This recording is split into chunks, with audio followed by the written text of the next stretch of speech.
Jacob?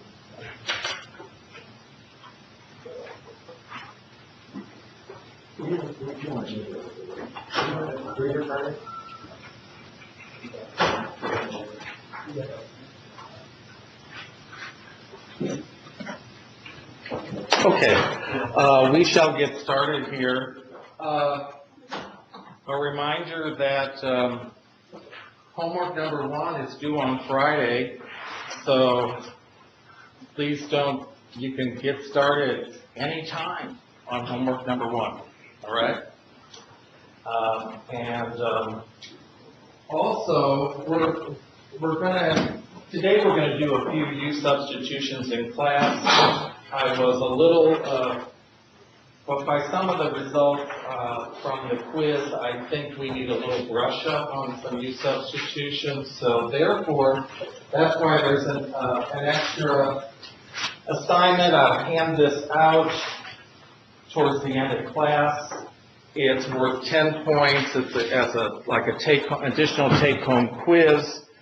Remote people, your teachers there should be providing you with that practice set that's got 5 problems on it on U substitutions. That'll be due on Friday. Also, I always factor in for attendance, so I had failed to do that on the syllabus. So therefore, I did adjust that. There are 15 weeks during the year, 5 hours of class each week, so every week is 5 points for attendance. So for most of you, that's going to be just a given, 75 points in the class, just for being here, okay? So I keep track of that. And something else I hate to be mentioning in class, but we got a complaint from the housekeeping department, and I don't know whether it was this class or not, but please do not write on the desks, all right? And they have to clean off part of the top of the desk. So I was told to announce this for you guys. Art, please not do that. Okay. All right, we're talking about, we're on section 6.3. There's no calculus in this section. It's introducing you to what are called log functions. So we're going to be focusing really on the natural log function where they have the base e, which is approximately equal to 2.718. And let's get this over. Okay. Last time, and the ln of e is equal to 1, ln of 1 is equal to 0. Those are 2 things you need to remember. Okay. Now, last time we went through some basic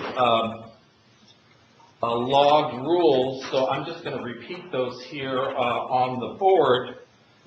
Basically, the log base a of x times y, if 2 things are being multiplied, we can separate them as the sum of 2 logs. Log base a of x plus the log base a of y. Similarly, if we are taking the log of 2 things that are one's being divided by the other, x over y, it's equal to the log base a of the top expression minus the log base a of the bottom expression. And this is called, by the way, expanding a log expression. Okay. Now, the final thing for expanding is if we have log base a of x taken to some power, p, then we can basically put the power out front, p times log base a of x. So we can put the exponent in front. All right. And we had gone through some examples of expanding the log functions. I won't be repeating those. But I do want to point something out here. Let's look at the ln of e squared. So we can actually get a whole number for this. We can use this last property right here to bring the exponent down in front. So this is equal to 2 times the natural log of e. And then we know from up above here the natural log of e is equal to 1. So this is 2 times 1. So this expression is really the same as the number 2. Similarly, ln of e to, say, the 1/3 power, I can again expand and bring that 1/3 out front. So it's 1/3 ln of e, which again is equal to 1/3 times 1, or 1/3. All right? So be able to do this kind of manipulation, that's not an uncommon thing that you could be asked to know how to do. All right? All right. Now, we want to then look, we can go the other way, and we can condense log expressions. All right, so let me go over here to the PowerPoint on this one. And I think you guys here, you see, and let's put this to the projector. All right, PowerPoint.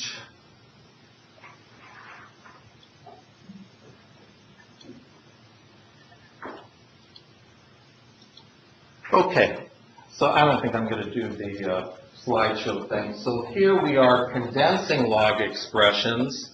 So it's basically going in the other direction. If we're adding two logs, log base a of x plus log base a of y, we can kind of squish that into one log expression as log base a of x times y. And that's just the reverse direction of the expanding the log expressions. And of course we can do this with the natural log, ln of x plus the ln of y equals the ln of xy, x times y. And then if we're subtracting log base a of x minus log base a of y, that equals log base a of x over y. A single log expression, except now it's a quotient. All right. And you'll be, and then also ln of x minus ln of y equals ln of x over y. When we get over to L'Hopital's rule a little bit later, we're going to be needing to use this condensing in order to figure out a limit. Similarly, if we have a number p in front of log base a of x, we can bring that p up as an exponent, and that's equal to the log of x to the p power. Okay. So we can do this condensing. All right. I'll leave that up there for, let's see here. Let's do this. Let's see if this will work for me. Oops. Okay.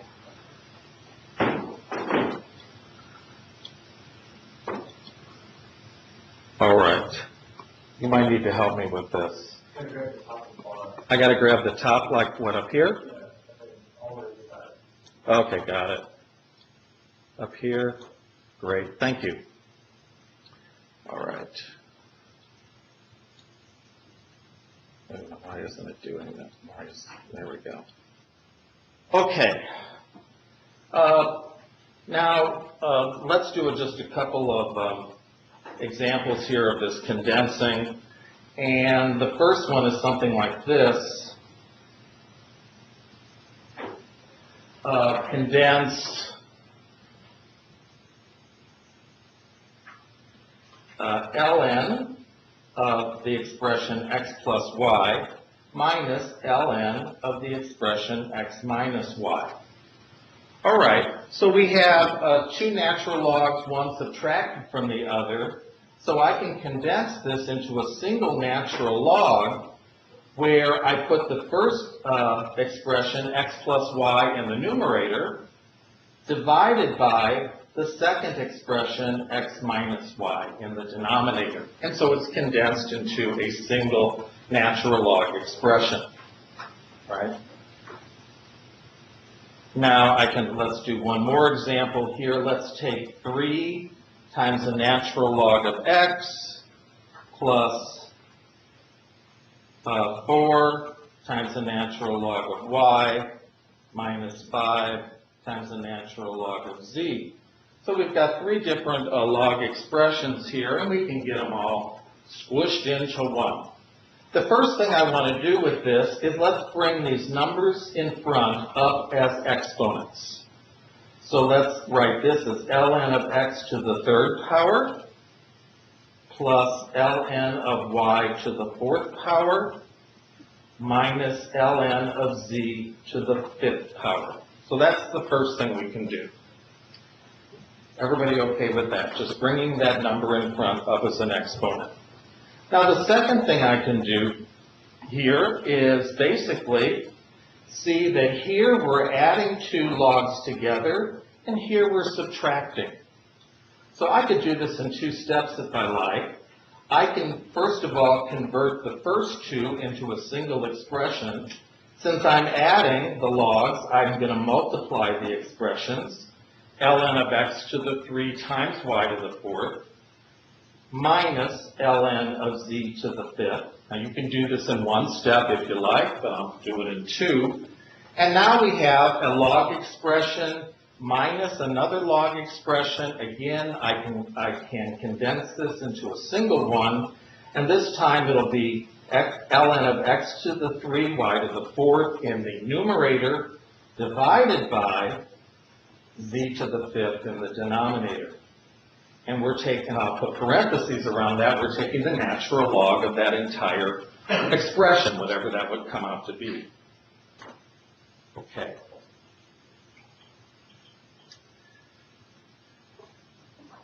Now let's see here,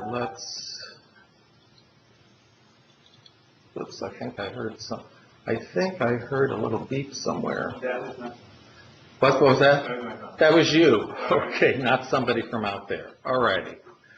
Out there in,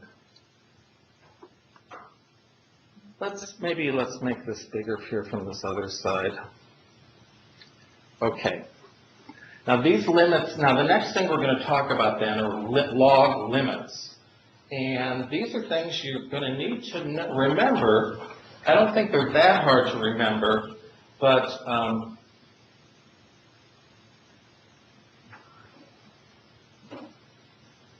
let's look at the PowerPoint first on this. Okay, if our base is bigger than 1, then the log of base a of x, as x goes to infinity, it goes to infinity. So if you look at the graph here, let me make this bigger. These are all log graphs that have a base bigger than 1. Notice, and they all go through this point here. Because remember, the log of 1 is equal to 0. So they all go through this point here. But notice as the x is getting bigger, these log expressions get bigger also. So therefore, the limit as x goes to infinity, gets bigger and bigger, of the log base a of x is equal to infinity.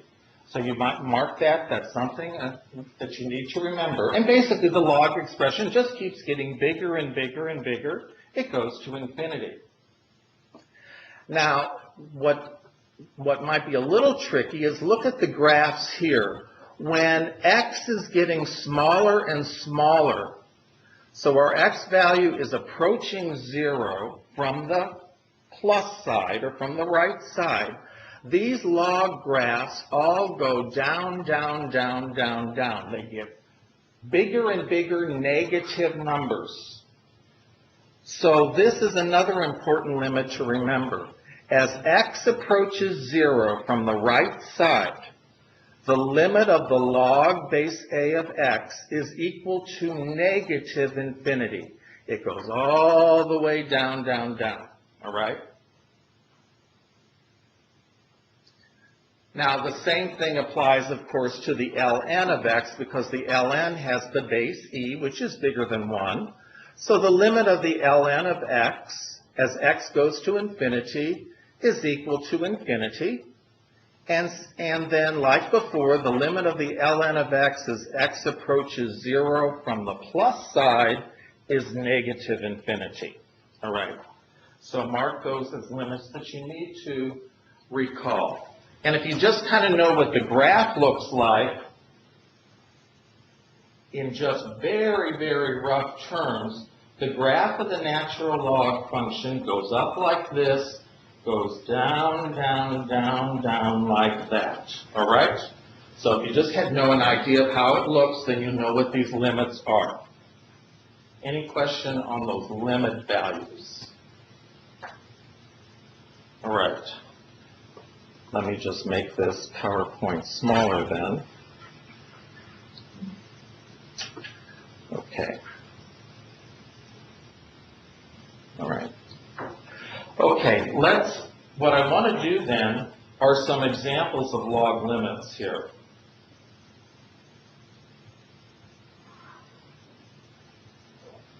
All right, so here's number one. Let's find, or try to find, the limit as x approaches 0 from the plus side. In other words, 0.5, 0.4, 0.1, 0.01, 0.005. From the plus side of the natural log of the sine of x. All right. Now, let's make that straight. Okay.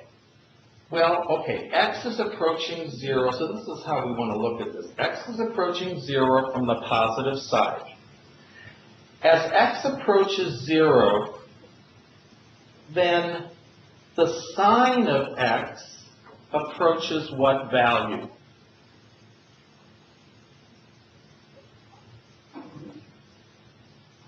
Well, what's the sine of 0? 0, right. Sine of 0 is 0. Sine function, the sine graph goes right through the origin. So the sine of 0 is 0. So therefore, the sine of x function, as x approaches 0, from the plus side, it approaches 0 also, from the plus side. Because remember, the sine is positive in that first quadrant. Right.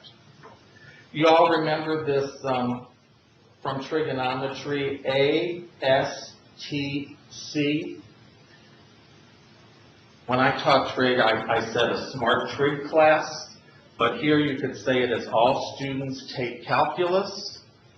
Do we remember what this means as far as trigonometry is concerned? Yes? Top left sine, bottom left tangent, and cosine bottom right, and all top right. Okay, right. Yeah, here it says this S for the sine. That means the sine function is positive there.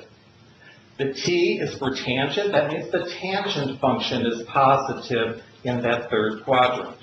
The C is the cosine. That means the cosine is positive in the fourth quadrant. And A means all of them. All of them are positive in the first quadrant. Very helpful thing to remember. ASTC. All right.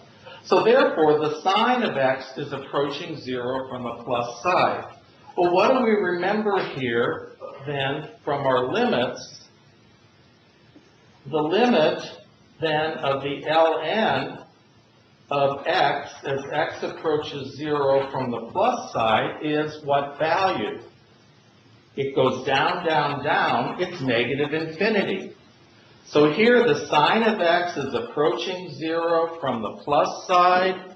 So therefore, our natural log is going to be approaching negative infinity. And that would be our limit. All right? Any question on how I arrived at that? Yes, Jenna? I love that. I love that. One of the following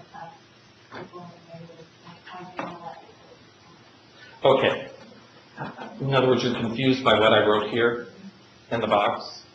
I don't know how I got from that back to the... Okay, let's just ignore that part right there. And we know that the sine of x is going to approach 0 from the positive side. Are we agreed with that? When x approaches 0 from the positive side, okay? So look at what I'm putting up here. I'm putting an arrow, meaning approaching. The sine of x is approaching 0 from the plus side. Okay, that's just kind of my informal notation. So if the natural log, if we're doing the natural log of something that is approaching 0 from the plus side, the limit will be minus infinity. Yes?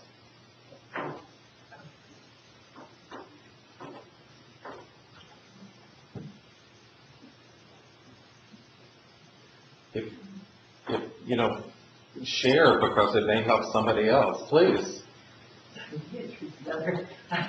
Well, I was just saying that because the arrow goes down into the cosine side, it presents the limit.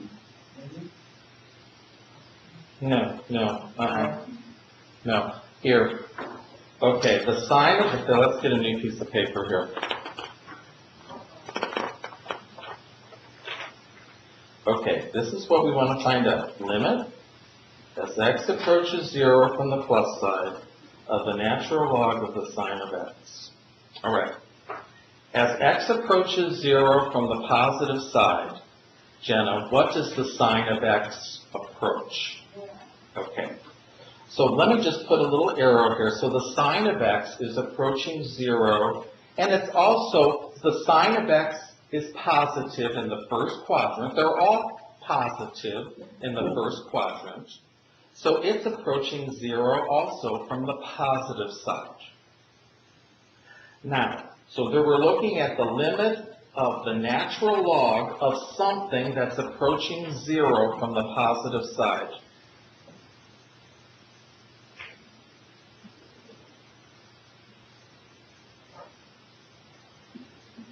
It's going to be negative infinity. Here we're approaching 0 from the positive side. Our value is going to be approaching, just from the graph, negative infinity. We get that from This is being derived from from the limits that I had on the PowerPoint. Yeah. Yes. I understand. Let's get that the timer says what's the perfect 0 from the plus side. Well, think of the sine function. Let's look at what the sine function looks like. It goes through 0, 0, and it goes up and down, right? Like this. This is what the sine function looks like. As we're approaching 0 from the positive side, our sine function is also approaching 0 from the positive side.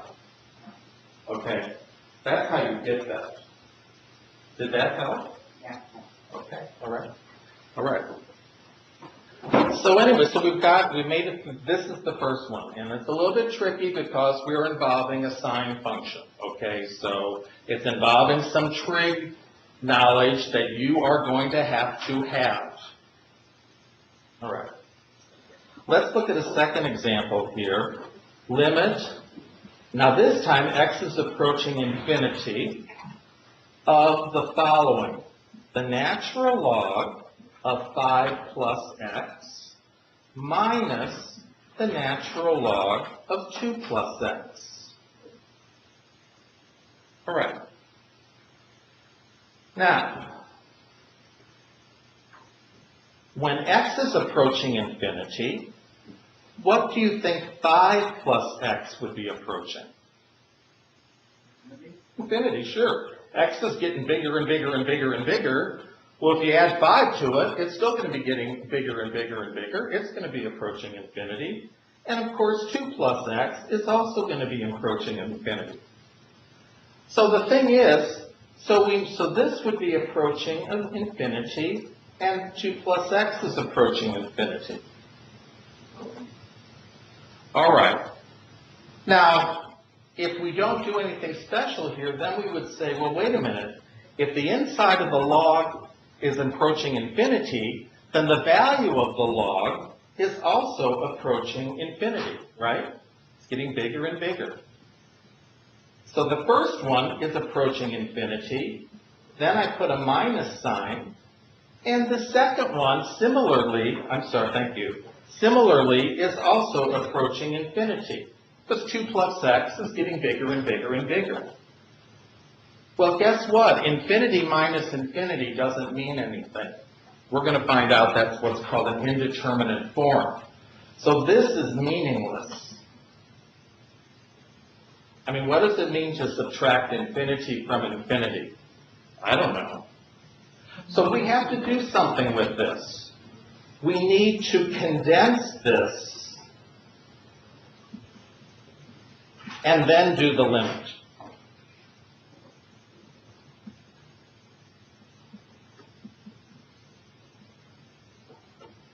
So I'm going to take those 2 log expressions that are on the inside, and I'm going to condense them into a single ln expression. So what do we have? We have one ln expression minus the other. So I can condense it into a single one by having the first one on top as the numerator, the second expression, 2 plus x, in the denominator. So my original expression is now the limit as x goes to infinity of a single natural log of 5 plus x over 2 plus x. Okay, is everybody okay if I just use the condensing rules to change it? Now this still doesn't help me. This does a whole lot. But what if I took my 5 plus x over 2 plus x and divided every single term by x, which is allowed in algebra. So this is what I'm talking about. So now we have the limit as x approaches infinity of the natural log.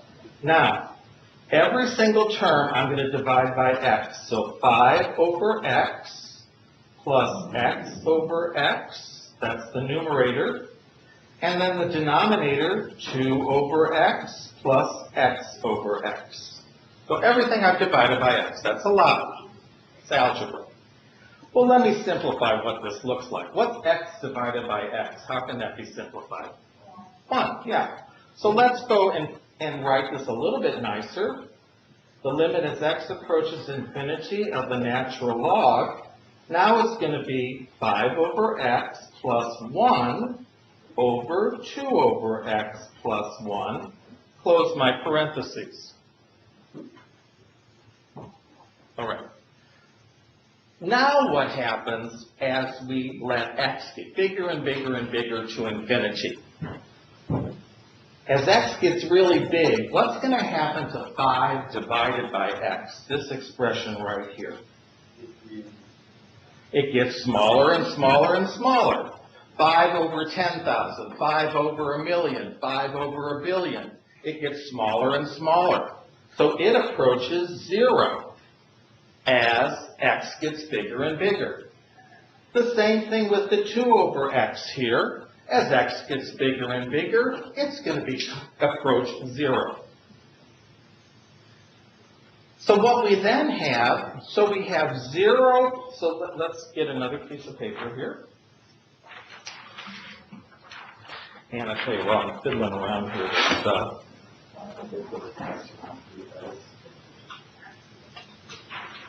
All right. Okay. So we have the limit as x approaches infinity of basically the natural log of let's just say 0 plus 1 over 0 plus 1. I'm being a little bit less than rigorous with that, but that's good enough. So those two terms become 0 because x is getting so big. So what is this? This is the limit as x approaches infinity of ln of 1 over 1, which is 1. Well, we don't even have an x anymore in here. What's the natural log of 1 equal to? 0, right. So therefore, now we can actually get a limit for this. Our number is 0 for our limit. We had to do some manipulation to do this. Okay. All right.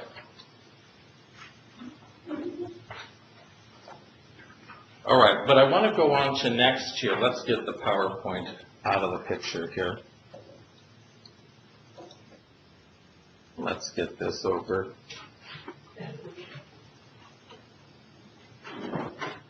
Okay, good. Somebody had the right, Brian had to put the right answer there on the screen. All right, what I want to look at next here are log equations.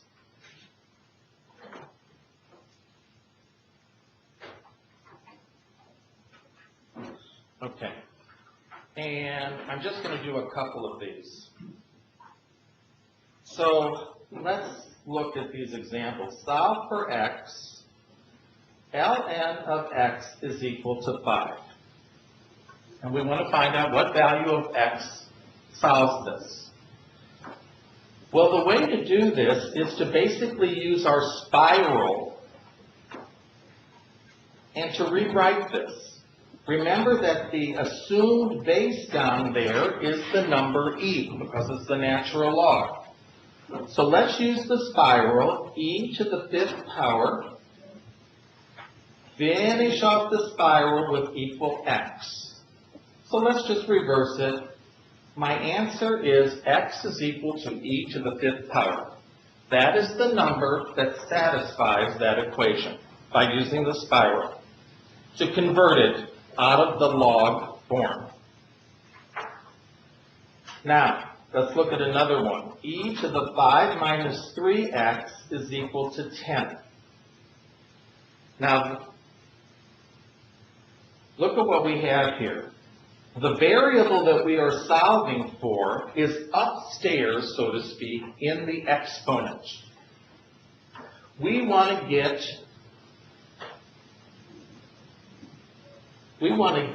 x out of the exponent area. Well, there's a way that we can do this. If I take the natural log of both sides and then use our log rules.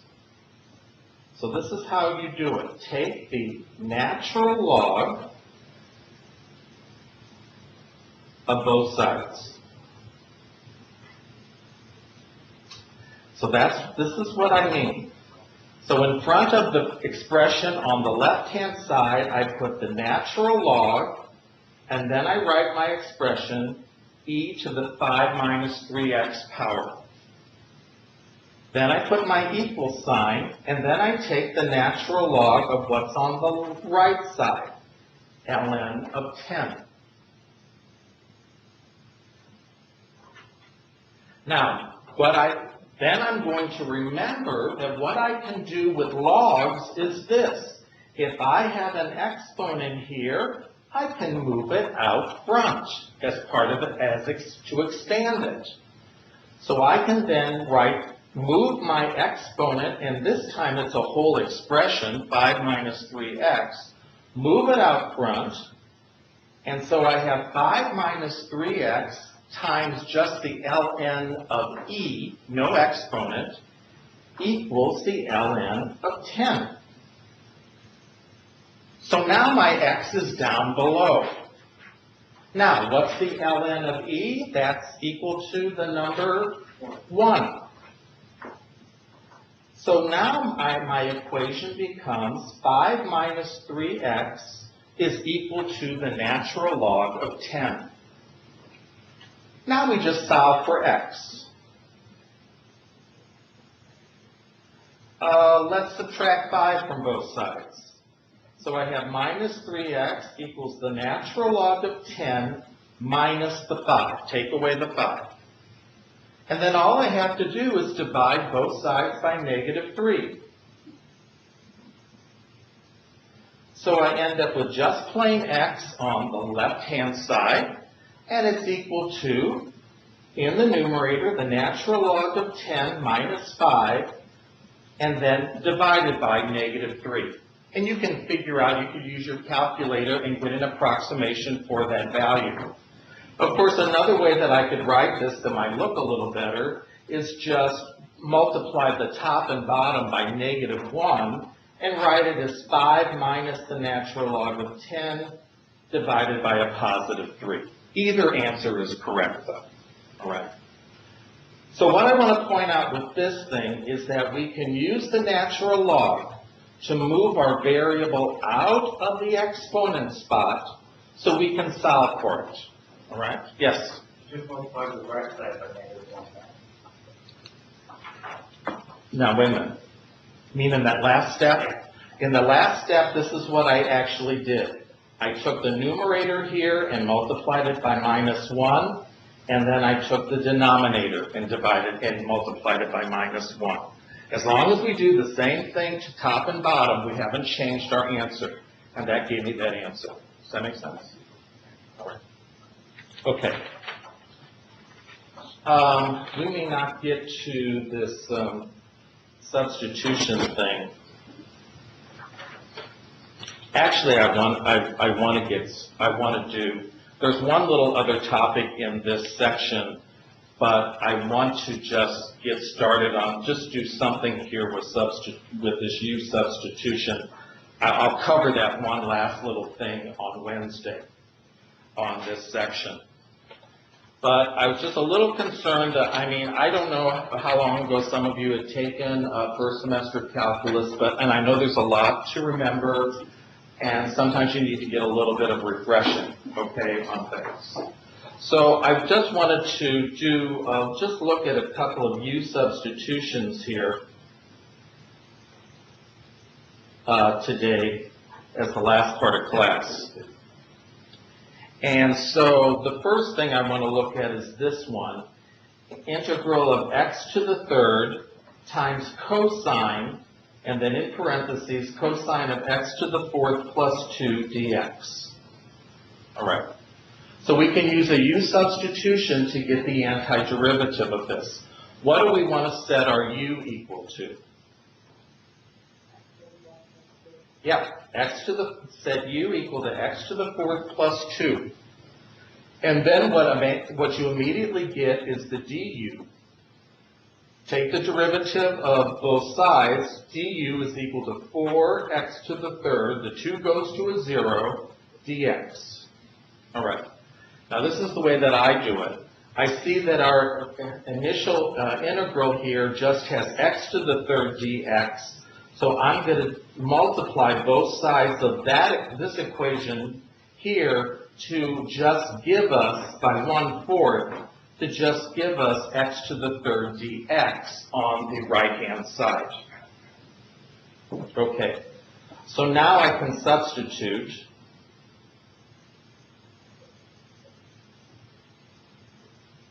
So my integral becomes something a lot simpler.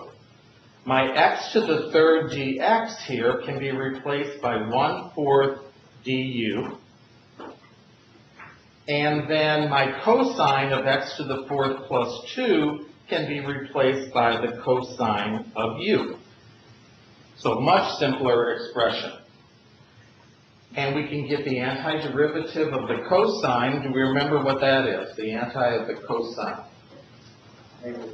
Negative sign. Remember, the derivative of the sine of x is the negative cosine. So the derivative of the negative the negative sign gives us the cosine. So therefore, the antiderivative here is minus 1/4, I'm putting in the minus there, of the sine of u,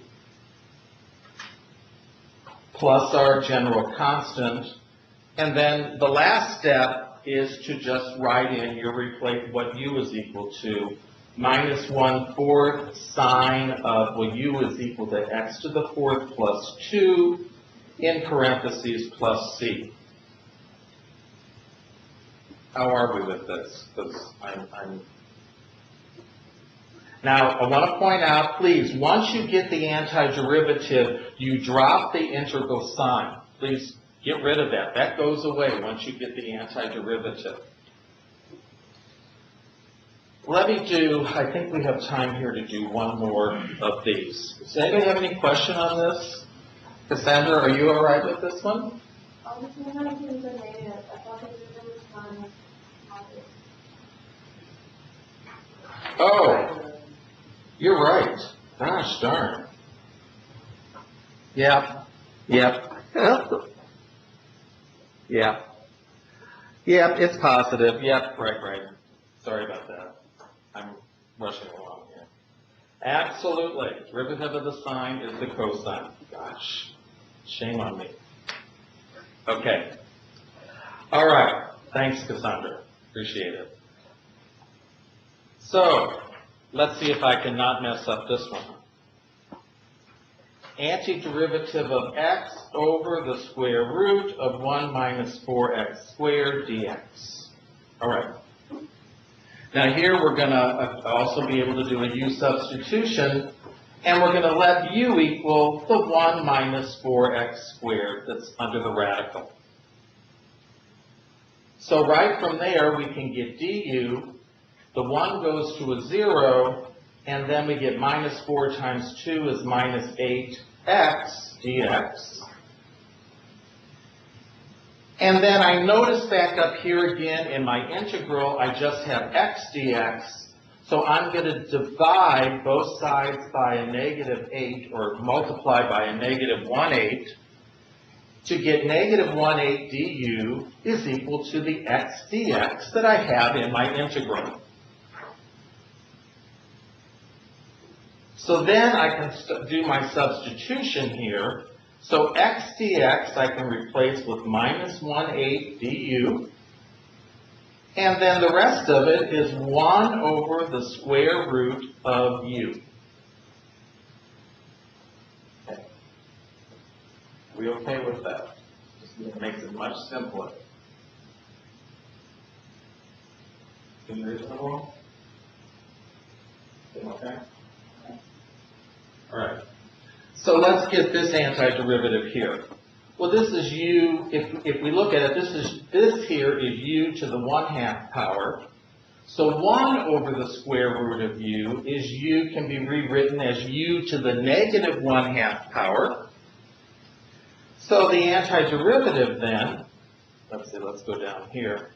I keep my minus 1/8. I add 1 to the exponent, so that's u to the 1/2 power. And then I divide by the same new exponent of 1/2 plus c.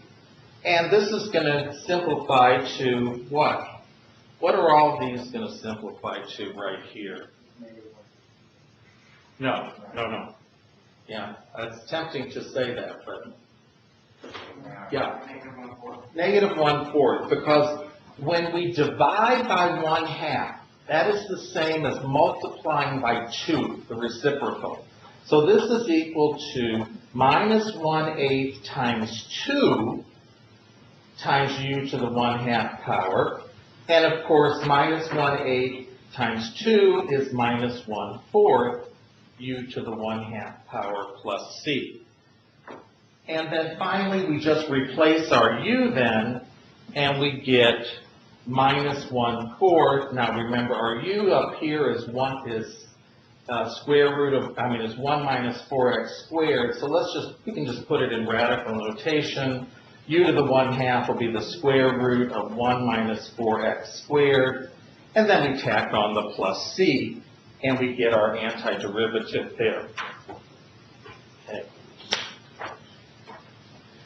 Now, what I want to start class with next time is, because it's important to get these basics back down again in case you've gotten rusty on them. Those of you who are bored to tears with this because you know it backwards and forwards, please forgive me, but it's important. So therefore, I've got 2 more examples that I want to do at the start of class next time.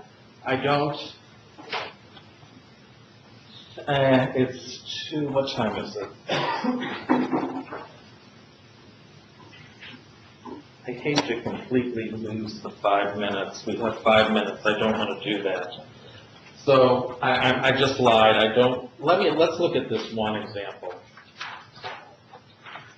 Because class time here really, it's precious, actually. I want to look at this one. Here we have a definite integral from 0 to 13 of, let's just say it's 1 over the cube root of 1 plus 2x, close parentheses, squared, dx. Now here we have a definite integral, and we need to use substitution to figure this out.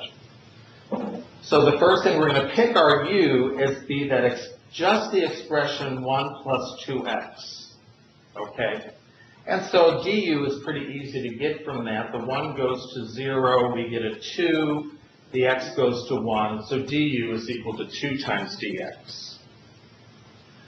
What you need to remember here, because this is a definite integral, we need to change the limits of integration. So this is how we do it. Here x is 0. So when x is equal to 0, we just plug it into our formula for u. U is equal to 1 plus 2 times 0, so u is equal to 1. That'll be our new lower limit. When x is equal to what the top number is 13, then u is equal to 1 plus 2 times 13, which comes out to be 26 plus 1, 27. So when we go down here to rewrite this thing, the new top u is 27. We're going to start with our lower limit now. Instead of being 0, it's going to be u is equal to 1. Our top limit, instead of being 13, is going to be our new upper limit of 27. You have to adjust the values. Okay, dx, since we have just dx in our equation, in our integral, we need to then say that dx is equal to 1/2 times du. So we put a 1/2 here and a du there in our integral. And then finally we need to represent the main part of it in terms of u, and this is going to be 1 over, now u is 1 plus 2x, so this is going to be the cube root of u squared. I'm just replacing the u. So, tricky thing is now, in order to get the antiderivative, we need to rewrite that radical expression there. So this is the integral from 1 to 27 of 1/2 times. Now, how would I write the cube root of u squared with an exponent rather than the radical notation? 2/3, right. Remember, the power is on top, the lowly root is on the bottom. So that bottom expression, it can be written as u to the 2/3 power. So since it's in the denominator, however, I have to change the sign of the exponent to write it as u to the negative 2/3 power. Now I can get the antiderivative, and I end up adding 1 to this. I get u minus 2/3 plus 1 is a positive 1/3. I'm going to divide by 1/3, which is the same as multiplying by 3. And this limit goes from 1 to 27. So this comes out as 3 over 2, I'm changing the 1/3 in the denominator, of u to the 1/3 from 1 to 27. And so now we have to fill in the top number and the bottom, and I'm just going to keep the 3 halves in front. Fill in the 27 to the 1/3 power minus the 1 to the 1/3 power, and then we're almost done. What's 27 to the 1/3 power? 3 to the cube, it's the cube root of 27, right? This is the cube root of 27, which is the number 3. 3 times 3 times 3. So this is 3/2 times 3 minus, well, 1 to any power is always 1. 3 minus 1. So this is 3/2, oops, let's go up here. 3/2 times 2, and that simplifies to plain old 3. So, okay, I appreciate you staying over a couple extra minutes so I could finish that. We'll do one more on Wednesday. And get these out to you guys so you can at least, don't interpret this as punishment. Yes. You know, I'm a mind reader too. I have psychic abilities, among them is mind reading.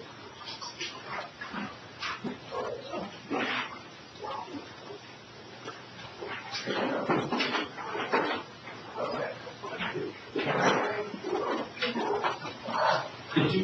So this is did you get these? Okay. Is the what now? The table and the extra fit. Well, that's if you need any extra, if this isn't enough room for you, just staple it to that. I was wondering if this was a table. This is a take home. Goodbye.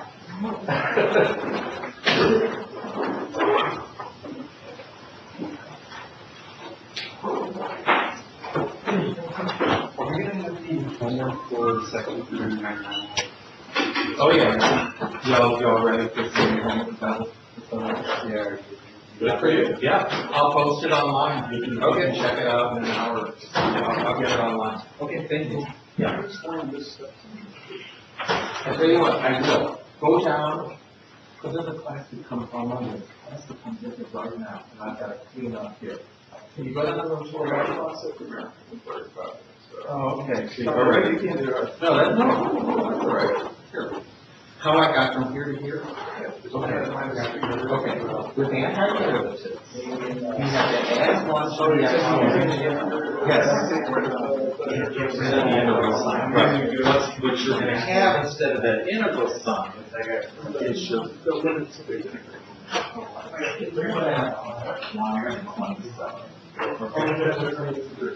yeah, and then you also have to divide. You also have to divide by the same, so you can put the 3 on top there.